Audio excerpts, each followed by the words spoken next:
வணக்கம் viewers, welcome back. So நம்ம வந்து இப்போ iQOO Z9 ஒரு யூசரோட எக்ஸ்பீரியன்ஸ் எப்படி இருக்குது அப்படின்னு சொல்லி தலைவர் ஃபர்ஸ்ட் அவரை பற்றி ஒரு இன்ட்ரோ கொடுப்பாரு. அதுக்கப்புறம் நம்ம Z9 பற்றி தொடர்ந்து பார்க்கலாம். ப்ரோ, உங்களை பற்றி ஒரு இன்ட்ரோ. தீபேஷ் ப்ரோ. பார்த்தீங்களா, அவர் வந்து நாய்ஸ் கேன்சலேஷனோட இருக்கும்போது ஒரு மைக் எந்த அளவுக்கு நல்லா வேலை செய்யுங்கிறத சோதிச்சு பார்க்குறாரு. வேற எதுவும் இல்லை. இப்போ அடுத்து எப்படி அதிர்ந்து பேசுவார் பாருங்க. வாங்க ப்ரோ. எப்படி என்ன சொல்லணும்னு சொல்லி எதையாச்சும் சொல்லியா? போஸ் நாய்க்குட்டியோட வணக்கம் வியூவர்ஸ். சரியான ஃபீல் பார்க்கலாமா? Hello hello hello low. சரி, ஓகே. இப்போ Z9 நீங்கள் வாங்கினீங்களா ப்ரோ? ப்ரைம் ரீசன் என்ன? எதனால Z9 சூஸ் பண்ணீங்க? ப்ரைம் ரீசன் வந்து நான் கேமிங் யூஸர் எல்லாம் கிடையாது. எனக்கு பேசிக்காக கேமரா மல்டிமீடியா யூஸ் கண்டி தான் ஓகே. அது ஓரளவுக்கு ஃபில் பண்ணுது, மேக்ஸிமம் ஃபில் பண்ணுது. மல்டிமீடியா சைடு ஸ்பீக்கர் டிஸ்பிளே எல்லாம் நல்லா இருக்கு. கேமரா ஆஸ்பெக்டில் IMX சென்சார் சொன்னாங்க, ஆனால் ஸ்டேபிள் கண்டிஷனில் நல்லா பர்ஃபார்ம் பண்ணுது. மோஷன் இல்லாமல் நின்றுட்டு இருக்கிறப்ப நல்லா பர்ஃபார்ம் பண்ணுது. பைக்கில் இல்லைன்னா ட்ராவலில் எடுக்கிறப்ப கொஞ்சம் ஷேக் ஃபீல் ஆகுது, கோஸ்ட் எஃபெக்ட் ஃபீல் ஆகுது. ஓகே. மேக்ஸிமம் எடுக்குது, ஆனால் அது ஃபிக்ஸ் பண்ணுவாங்கன்னு நினைக்கிறேன். இப்போ தான் வந்திருக்கு, ஆனால் அப்டேட் தந்துட்டு தான் இருக்காங்க. பார்ப்போம் எப்படி பண்ணுறாங்க. ஸோ iQOO கம்யூனிட்டி பற்றி நீங்கள் என்ன நினைக்கிறீங்க? இந்த கம்யூனிட்டி வந்து எந்த அளவுக்கு ஆக்டிவ்? இப்போ ஏன்னா இதுக்கு முன்னாடி வந்து Xiaomi, OnePlus வந்து ரொம்ப நோன் ப்ரோ. இப்போ நத்திங் ஓரளவுக்கு நல்லா ஆக்டிவாக இருக்காங்க. ஸோ அப்படி இருக்கும்போது இப்போ iQOO எந்த அளவுக்கு நல்லா இருக்குது? அப்படியே ஃபோன் எடுத்து காமிச்சு அப்படி சொன்னீங்கன்னா வேறு லெவலில் இருக்கும். iQOO கம்யூனிட்டி வந்து பார்த்தியா இவர் விவரமாக என்ன கலர் வாங்கியிருக்காருன்னு? இந்த க்ரீன் நல்லா இருக்குங்க.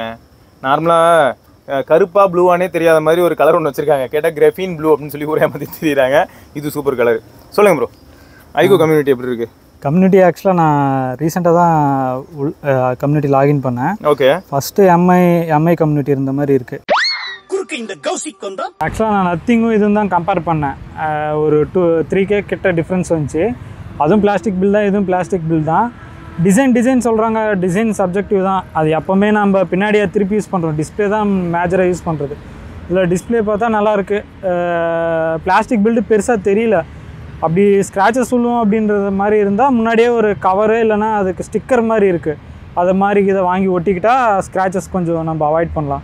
அவ்வளோதான். Okay bro. ஆனால் இப்போ நத்திங்கும் இதுக்கும் அப்படின்னு பார்க்கும்போது நீங்கள் செக் பண்ணும்போது அதில் 2 50 மெகா பிக்சல், இதில் ஒரு 50 மெகா பிக்சல் தான் அப்படின்னும் போது இதில் உங்களுக்கு ஏதாவது ஒரு வேளை நத்திங்கே போயிருக்கலாமா அப்படின்னு எப்பயாவது தோணுச்சா? இல்லை, நான் ஃபஸ்ட்டு நத்திங் தான் ட்ரை பண்ணிகிட்டு இருந்தேன். எனக்கு ப்ரைஸ் டிஃப்ரென்ஸ் எப்படி இருக்குன்னு அதை வெயிட் பண்ணேன்.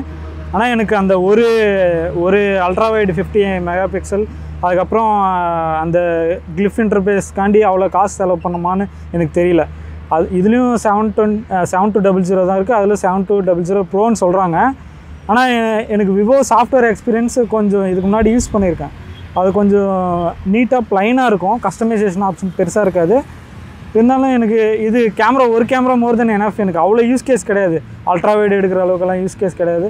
சிம்பிளாக எனக்கு நார்மலாக ஒரு டாக்குமெண்ட் எடுக்கிறதுக்கு, இல்லைனா ஒரு ஸ்க்ரீன்ஷாட், நார்மலாக லேப்டாப் எடுக்கிறது, டிஸ்பிளே எடுக்கிறது, அந்த பண்ணால் எனக்கு போதும். இல்லை, இப்போ எனக்கு என்ன தெரியுமா ப்ரோ தோணுச்சு? ஆனால் இந்த ஃபோனை பொதுவாக இப்போ நீங்கள் பார்த்துட்டு இருக்கீங்க இல்லையா, உங்களுக்கெல்லாம் தெரியணும் தான்.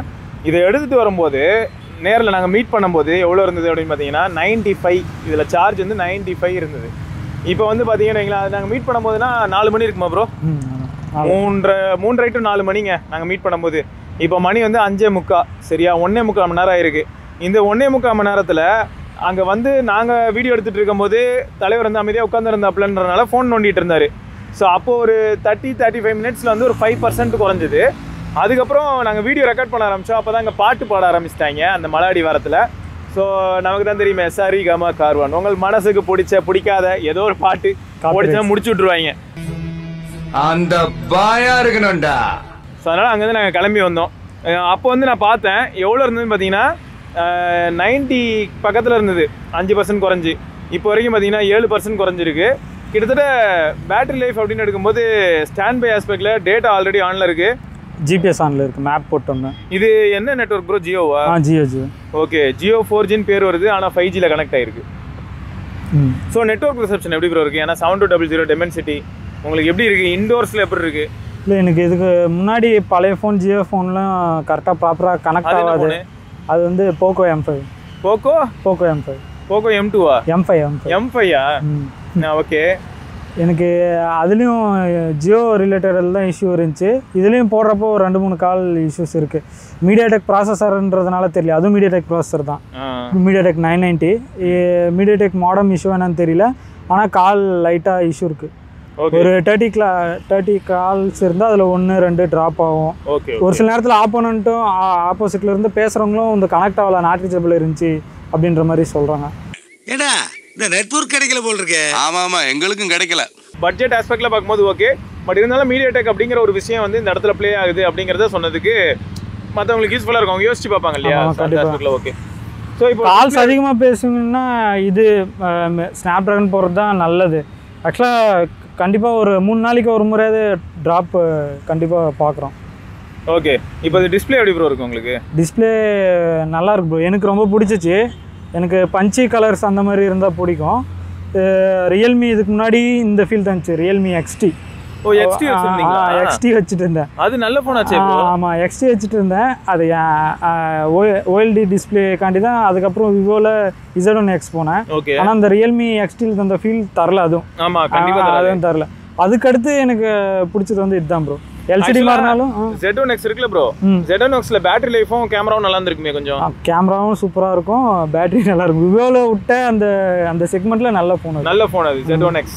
அப்போ அதே மாதிரி வந்து பார்த்தீங்கன்னா இப்போ இதுக்கு முன்னாடி XT வச்சிருந்தாப்புல, XT டைமில் வந்து ரியல்மியே நிஜமாக நல்லா இருந்தது. இப்போதான் என்னன்னே தெரியல, 12 Pro 12 Plusலாம் இருக்கு. ஆமாம் ஆமாம், ஒரு மாதிரி இருக்குங்க, ப்ராசஸிங்கே நல்லா இல்லை ரியல்மி சைடில். அவங்க ஏதாவது ஒர்க் பண்ணியே ஆகணும்னு தோணுது.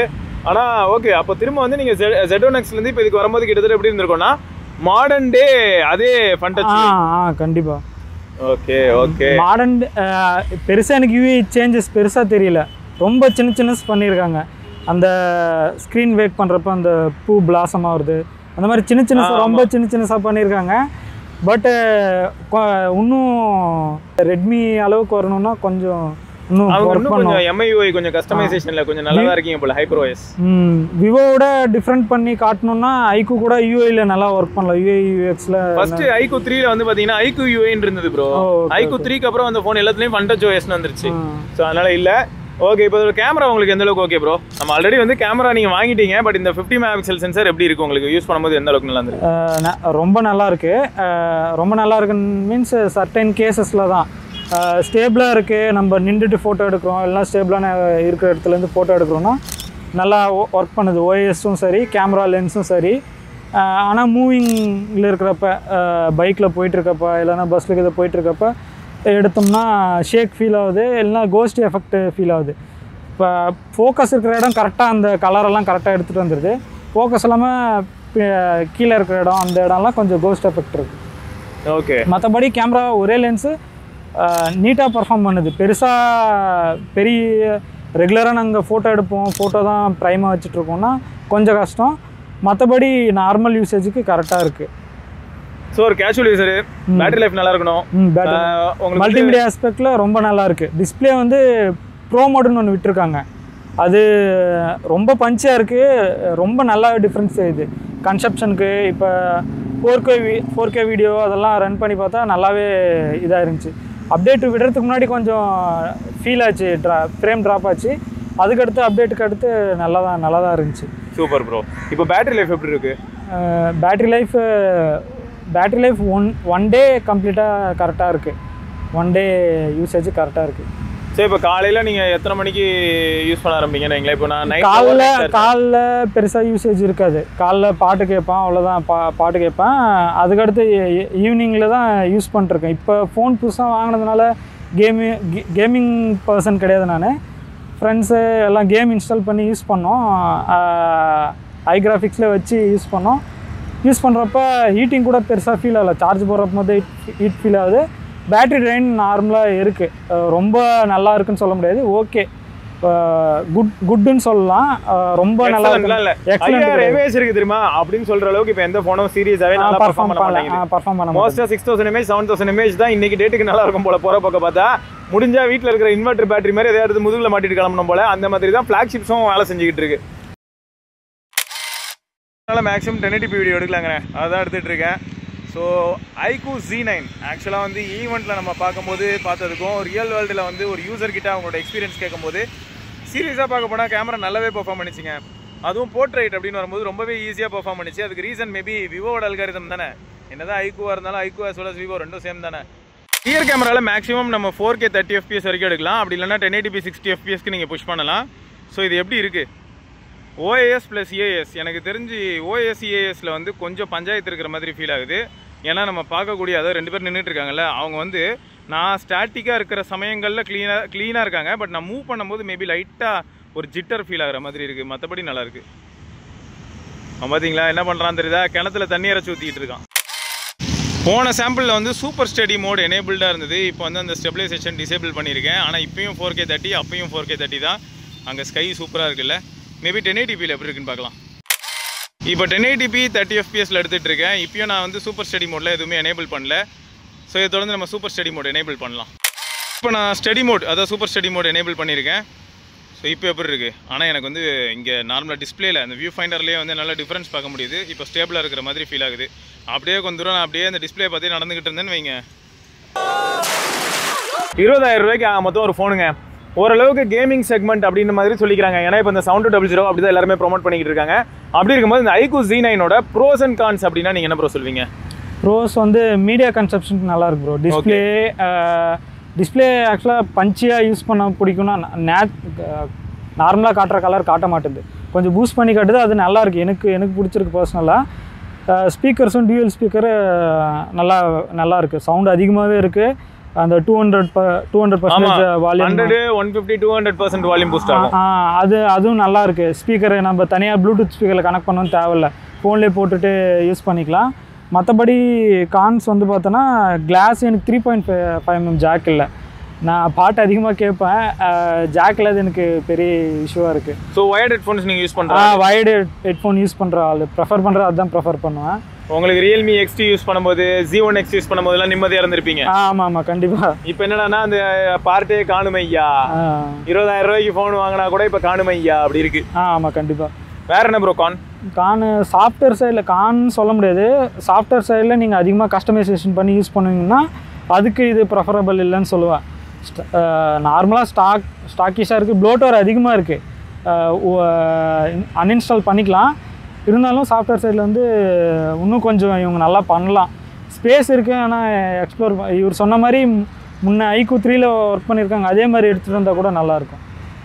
ஸோ இதெல்லாம் தாங்க iQOO Z9 பற்றி நம்ம ஓவரால் ஒரு ப்ரோஸ் அண்ட் கான்ஸாக இருக்கட்டும், ஒரு சில பாயிண்ட்ஸ்லாம் இதில் ஏதாவது மிஸ் ஆயிருந்ததுன்னா நீங்கள் தாராளமாக கமெண்ட் செக்ஷனில் கேட்கலாம்.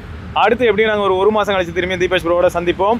அப்போ வந்து பார்த்தீங்கன்னா என்ன மாதிரியான இம்ப்ரூவ்மெண்ட்ஸ் இருக்குது, ஏதாவது அப்டேட் வந்துச்சா, அண்ட் ஓவரால் வந்து ரொம்ப இன்டென்ஸாக யூஸ் பண்ண எந்த அளவுக்கு இருக்குது, எல்லா டீட்டெயில்ஸோடய நம்ம திரும்பியும் சந்திப்போம். அது வரைக்கும் சிவபரணி, தீபேஷ் கேமரா, அவர் பேர் அவர்லாம் அவர் வேற லெவலில் அங்கங்கே குறுக்க வந்துட்டு போவார் எடிட்டர் அப்படின்னு.